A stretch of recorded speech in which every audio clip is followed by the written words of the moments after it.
Hey guys, I am Demian from Top Hat Beavers Incorporated, and we are on a mission to make the ultimate fantasy strategy game, Songs of the Eons.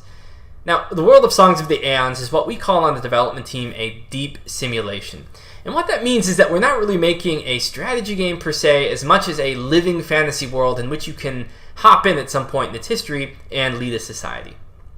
Now, the world of Songs of the Eons harnesses real principles of ecology, geology, population biology, economics, and this ends up creating a world that has growing and contracting ecosystems, dynamic weather and climate, and thousands of independent actors in the form of free city-states to vast empires, roving bands of monsters and bandits, all of whom exist not as a gamey way to challenge the player, but instead to advance their own interests.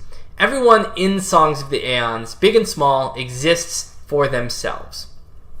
Now, Songs of the Eons takes a very different approach than most strategy games, because unlike most strategy games, the world of Songs of the Eons isn't just a temporary battlefield for a bunch of evenly matched opponents to slam on each other in the pursuit of abstract victory conditions.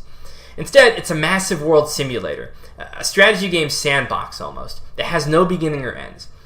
In Songs of the Eons, game mechanics are designed around the concept that the player should be able to take their time and tell a story in the evolution of their society.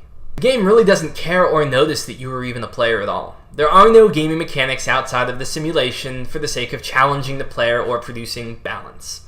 The world exists, like I said, for itself, and while it may be dangerous at times and you'll need to defend yourself, nothing is out to kill you to the last man or go easy on you just because you are a player.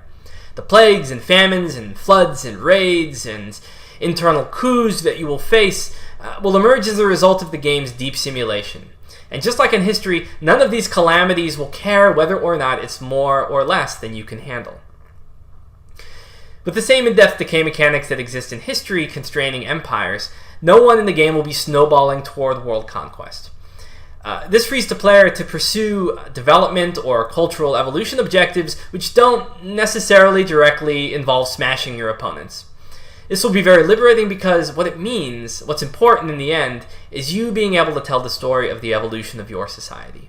We at Top Hat Beavers Incorporated know that Songs of the Eons is very ambitious, but that is why we also intend to make this our life's work. We'll have plenty of complete, playable, and fun versions along the way for you guys to enjoy, but 20 years from now, we still plan to be perfecting Songs of the Eons to make it into the ultimate strategy game experience. If you are anything like me, this is the game you've been waiting for a very long time. So please, contribute to our Patreon and help us to continue and advance the development of Songs of the Eons. Thank you.